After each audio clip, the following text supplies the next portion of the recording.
Good morning students. हम पढ़ रहे थे चैप्टर अपना 11। हमने इससे पहले पढ़ा था वायुमंडल में जल के बारे में कि किन किन क्षेत्रों में क्या कुछ पाया जाता है। आज हम बात करेंगे बेटा जी वायुमंडल में जो मुख्य तत्व पाए जाते हैं ओस, तुषार, कोहरा और कुहासा और बादल, पक्षा में। फिर ये बादलों के प्रकारों के बारे में बात आ जाएगी, इसके बारे में अपन बात करेंगे। तो सबसे पहले बेटा अपन बात करें ओस की ओस होता क्या है। तो ओस के बारे में हम बात करेंगे उसमें अपन देखेंगे कि जब आर्द्रता धरातल के ऊपर हवा के संघन केंद्रकों पर संगठित न होकर ठोस वस्तु जैसे पत्थर, घास, पौधों की पत्तियों की ठंडी सतह पर पानी के बूंदों के रूप में जमा हो जाती है, तो इसे ओस के नाम से जाना जाता है। इसके बनने के लिए सबसे उपयुक्त अवस्था होती है साफ आकाश, शांत हवा नहीं चलनी चाहिए, शांत हवा, उच्च सापेक्षिक आर्द्रता तथा ठंडी एवं लंबी रातें, ताकि ओस को बनने के लिए पर्याप्त समय मिले। और ओस को बनने के लिए आवश्यक है कि ओसांक जो है वो जमा बिंदु के ऊपर बने।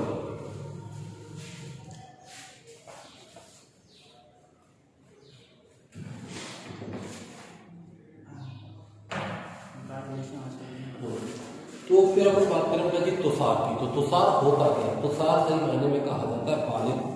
आप लोगों ने देखा होगा सर्दी के दिनों में बड़ी मात्रा में किसान अपने खेतों को तुषार से बचाने के लिए खेत में या तो गंधक का छिड़काव करके पानी देते हैं या फिर खेत के चारों तरफ कचरा जलाते हैं। उससे होता ये है कि जमीन का तापमान बढ़ जाता है और हवा की नमी की वजह से पेड़ों के तनों के अंदर जो पानी की मात्रा पाई जाती है वो जम नहीं पाती, और वो जम नहीं पाती तो बर्फ में कन्वर्ट नहीं हो पाती। उसी को अपन तुषार कहते हैं। तो तुषार ठंडी सतह पर बनता है जब संघनन तापमान जमा बिंदु से नीचे यानी 0 डिग्री से नीचे होता है। ओस बनती है जब 0 डिग्री से ऊपर होता है ओसांक, और जब तुषार बनता है तो 0 डिग्री से नीचे होता है, जिसको अपन कहते हैं बर्फ जम जाना। अर्थात ओसांक जमा बिंदु पर जब उसके नीचे होता है, अतिरिक्त पानी की जो बूंदे हैं वो पानी की बूंदे छोटे छोटे बर्फ के रगों में यानी क्रिस्टल्स में कन्वर्ट हो जाती है, बदल जाती है। ओसले तुषार के बनने की सबसे उपयुक्त अवस्था है जो ओस के बनने वाली अवस्था है, वही अवस्था इसमें भी लागू होती है। हवा का शांत बहाव होना चाहिए, लंबी रातें होनी चाहिए, उच्च सापेक्षिक आर्द्रता होनी चाहिए, ठंडी लंबी रातें होनी चाहिए। बस केवल ओसांक उसमें 0 डिग्री से प्लस में होता है और यहाँ पर 0 डिग्री से नीचे होगा, तो जमा बिंदु को दोनों तुषार बना है। फिर हम बात करें कोहरा और कुहासा की। आप लोग जिसको अपनी जर्मन भाषा में अपन धुंध कहते हैं या कोहरा कहते हैं, तो बहुत अधिक मात्रा में जलवाष्प से भरी हुई वायु सहित जब अचानक ऊपर से नीचे की ओर गिरती है यानी ऊंचाई से नीचे की ओर आएगी, जब ठंड बढ़ेगी तो हवा में नमी की मात्रा का वेट बढ़ेगा, और वेट बढ़ेगा तो वो हवा धीरे धीरे करके नीचे की ओर आएगी। और जब छोटे छोटे धूल के कणों के ऊपर यह संघनन की प्रक्रिया होती है, इसलिए कोहरा एक प्रकार का बादल होता है। कोहरा एक प्रकार का बादल होता है जिसका आधार सतह पर या सतह के नीचे नजदीक होता है, या तो सतह के ऊपर होता है या फिर सतह के बहुत नजदीक होता है। कोहरा में कुहासा के कारण दृश्यता यानी जो हमारी विजिबिलिटी है, दूर तक देखने की क्षमता है, वो बाधित हो जाती है, कम हो जाती है या शून्य हो जाती है। नगरीय तथा औद्योगिक केंद्रों में धुएं की अधिकता के कारण केंद्रकों की मात्रा भी अधिकता होती है और कोहरे और कुहासा में बनने में मदद करती है। ऐसे स्थिति जिसमें कोहरा तथा धुआं सम्मिलित रूप से बनते हैं उसे अपन धूम्र कोहरा कहते हैं। कोहरा और धुआं दोनों सम्मिलित रूप से पाए जाते हैं, उसे अपन धूम्र कोहरा कहते हैं। कुहासे और कोहरे में केवल इतना अंतर है कि कुहासे में कोहरे की अपेक्षा नमी अधिक होती है। आप कुहासे में होकर गुजरेंगे तो आपके कपड़ों के ऊपर हल्का सा गीला बना जाए। कुहासा पहाड़ों पर अधिक पाया जाता है क्योंकि ऊपर उठती हुई गर्म हवा ढालों पर ठंडी सतह के संपर्क में आती है। कोहरे कुहासे की अपेक्षा अधिक शुष्क होते हैं, उसमें नमी की मात्रा कम होती है। कोहरे कुहासे की अपेक्षा अधिक शुष्क होते हैं, जहां गर्म हवा की ठंडी धारा के संपर्क में आती है वहां पर एक प्रबल हो जाते हैं, यानी वहां पर इनकी मात्रा ज्यादा पाई जाती है। वहां पर कोहरा या कुहासा बहुत ज्यादा घना पाया जाता है, जिसमें धूल कण, धुएं के कण, नमक के कण होते हैं और केंद्र के चारों तरफ संघनन की प्रक्रिया प्रक्रिया होती है। ये तो रहा बेटा जी अपना वायुमंडल में पाए जाने जल के प्रकारों की अपन बात करें। ओस के रूप में पाया जाता है, तुषार के रूप में भी पाया जाता है और कोहरा और कुहासा के रूप में पाया जाता है। अब अपन बात करें बेटा जी बादलों की। तो बादल पानी की छोटी बूंदों या बर्फ के छोटे रवों की सहेती होती है, यानी ग्रुप होता है, जो पर्याप्त ऊंचाई पर स्वतंत्र हवा में जलवाष्प के संघनन के कारण बनते हैं। क्योंकि बादल का निर्माण पृथ्वी की सतह से कुछ ऊंचाई पर होता है, इसलिए ये विभिन्न आकारों के होते हैं, यानी बादलों के आकार अलग अलग होते हैं। इनकी ऊंचाई, विस्तार, घनत्व तथा पारदर्शिता या अपारदर्शिता के आधार पर अपन बादलों को 4 भागों में बांटते हैं: पक्षाव मेघ, कपासी मेघ, स्त्री मेघ और वर्षा मेघ। तो सबसे पहले अगर बात करें पक्षाव मेघ की, तो पक्षाव मेघ वो होते हैं जिनकी हाइट 8000 से लेके 12000 मीटर की ऊंचाई तक होती है। ये पतले बिखरे हुए बादल है जो पंख के समान होते हैं, जैसे पक्षियों के पंख होते हैं ना, इसके समान आपको आकाश में बिखरे हुए दिखाई देते हैं और इनका रंग हमेशा सफेद होता है। फिर अपन बात करें कपासी मेघों की। ये जो कपासी मेघ है ये 4000 से लेके 7000 तक मीटर तक ऊंचाई के पाए जाते हैं। ये रुई के समान के होते हैं, इसीलिए इनका नाम, जैसे आप जानते हो कोई रुई को कपास नहीं कहते, तो कपासी मेघ नाम ही इसलिए, ये रुई के ढेर जैसे दिखाई देते हैं। ये छितरे हुए होते हैं तथा इधर उधर बिखरे भी पाए जाते हैं।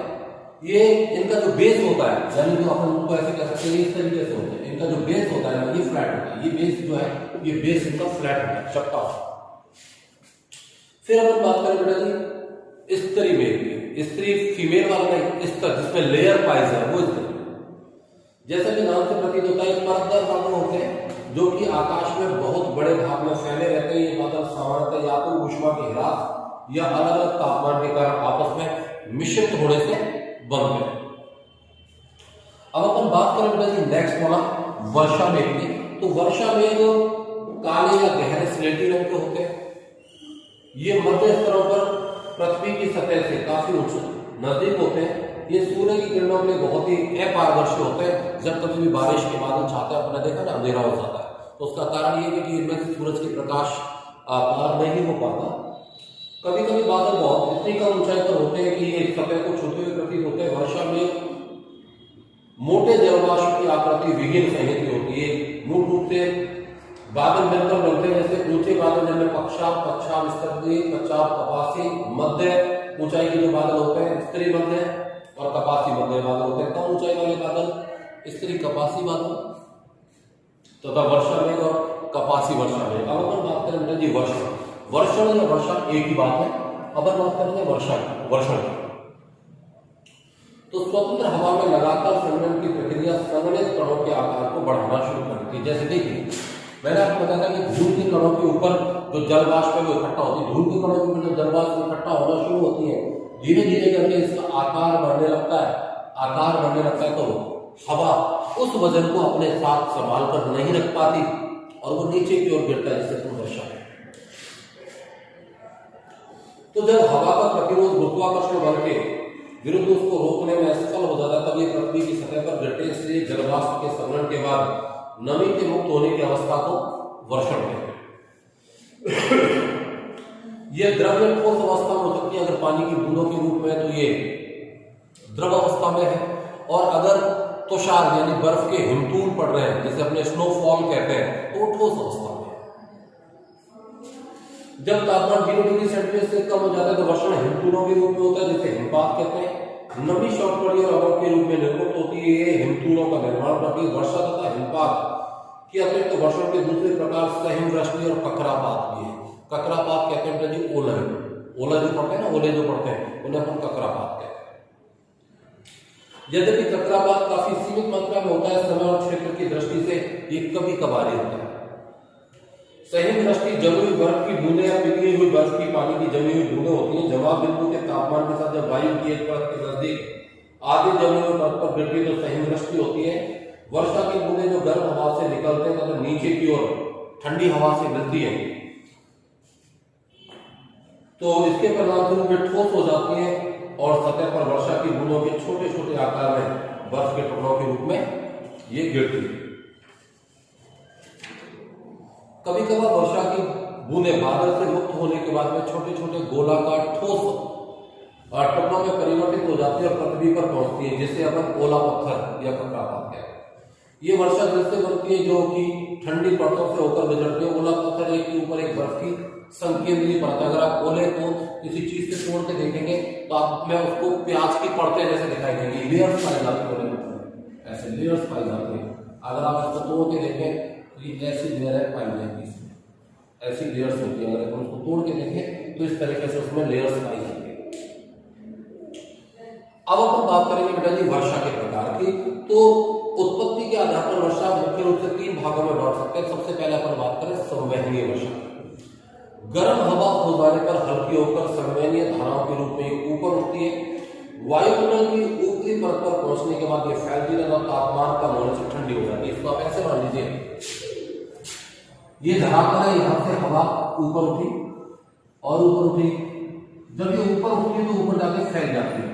जैसे ही ऊपर जाके फैलेगी टेम्परेचर कम होगा, टेम्परेचर कम होगा तो संघनन की प्रक्रिया होगी और बादल बनेंगे और ये बरस जाती है। इस वाली हवा को ये संवहनीय तरंगों के द्वारा जो हवा है वो ऊपर उठती है और ऊपर जाकर ठंडी होती है और ठंडी होने के बाद में जब तापमान कम हो जाता है तो जल वाष्प है वो पानी की बूंदों में कन्वर्ट हो जाती है और पानी की बूंदों में कन्वर्ट हो जाएगी तो वर्षा के जल के रूप में वापस से धरातल आ जाएगी और इस प्रकार की वर्षा को अपन संवहनीय वर्षा कहते हैं। इस तरह की वर्षा मुख्य रूप से विश्वतरीय क्षेत्रों में सर्वाधिक मात्रा में पाई जाती है। और वो पढ़ लेते हैं इसको।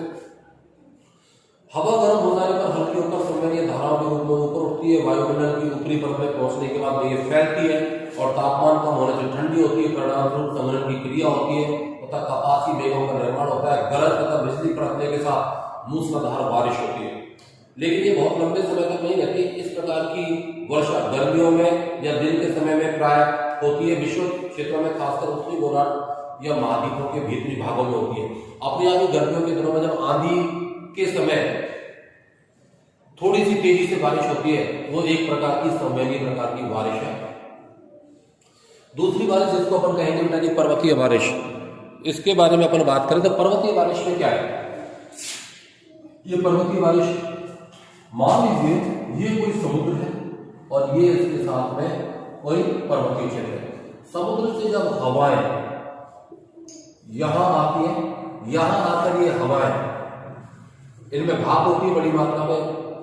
पहाड़ के सारे ऊपर उठती है, जैसे ऊपर उठती है गर्म हो जाती है, गर्म होकर और ऊपर उठती है और एक हद तक पहुंचने के बाद में इनका तापमान हो जाता है कम और तापमान कम होने की वजह से संवहन की प्रक्रिया होती है और बारिश हो जाती है। इस प्रकार की बारिश को अपन पर्वतीय वर्षा कहते हैं। पर्वतीय वर्षा हमेशा पवनमुखी ढालों पर होती है। ये इसका पवनमुखी ढाल कहलाएगा।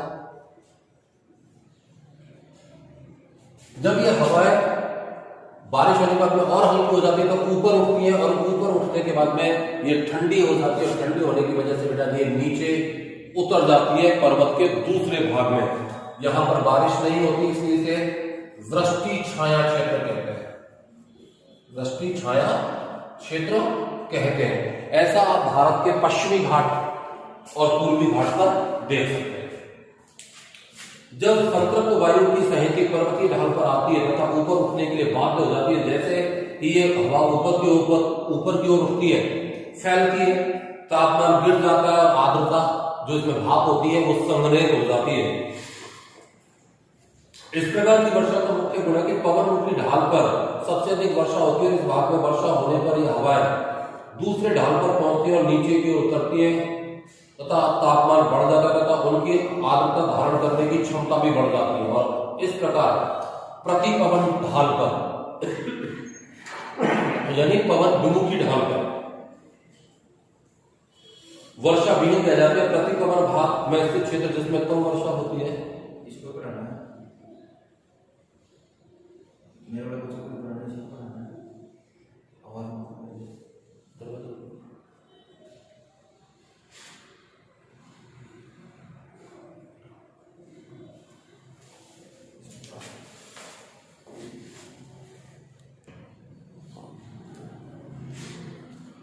तो वृष्टि छाया इसको कहते हैं, वृष्टि छाया क्षेत्र कहते हैं। ये पर्वतीय वर्षा या स्थलाकृत वर्षा के नाम से जानी जाती है।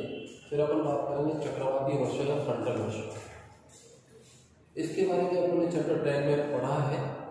ठीक है, अब अपन बात करेंगे बेटा जी संसार में वर्षा का विवरण। अब देखिए पूरे विश्व में जो वर्षा है समान रूप से नहीं पाई जाती, कहीं पे बहुत ज़्यादा मात्रा में पाई जाती है और कहीं पे कम मात्रा में पाई जाती है। तो एक साल में पृथ्वी की सतह पर अलग अलग भागों में होने वाली वर्षा की मात्रा भिन्न भिन्न होती है तथा यह अलग अलग मौसमों में होती है। सामान्य तौर पे जब हम विषुवत से ध्रुवों की तरफ जाते हैं तो वर्षा की मात्रा धीरे धीरे घटती चली जाती है। विषुवत रेखा से जैसे ही अपन उत्तरी गोलार्ध में या दक्षिण गोलार्ध में जाएंगे वर्षा की मात्रा कम होती चली जाती है। विश्व के स्तरीय भागों की अपेक्षा महासागरों के ऊपर वर्षा अधिक होती है क्योंकि वह पानी के स्रोत की अधिकता के कारण वाष्पीकरण की क्रिया लगातार होती रहती है। विषुवत से 35 डिग्री से 40 डिग्री उत्तर एवं दक्षिण अक्षांशों के मध्य पूर्वी तटों पर बहुत अधिक वर्षा होती है तथा पश्चिम की तरफ यह घटती चली जाती है।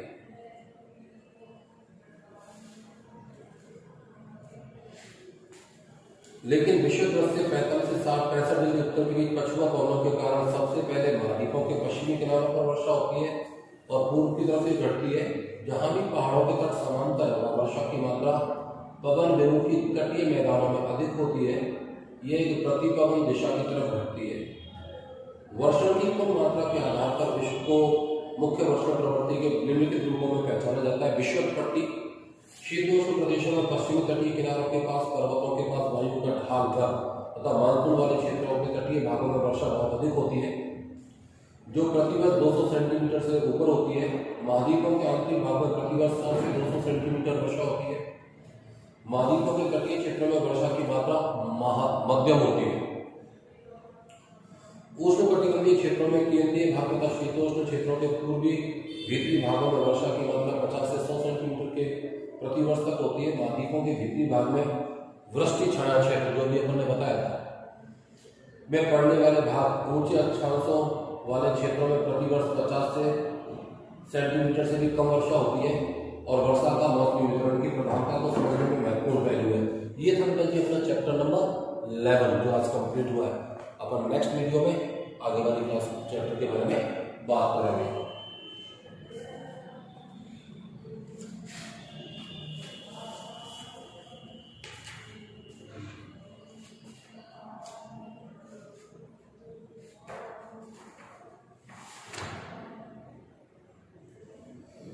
अपन आगे वाली क्लास में जो पढ़ेंगे वो चैप्टर नंबर 14 होगा क्योंकि चैप्टर नंबर 12 और 13 आपके कोर्स से हटा दिया गया है।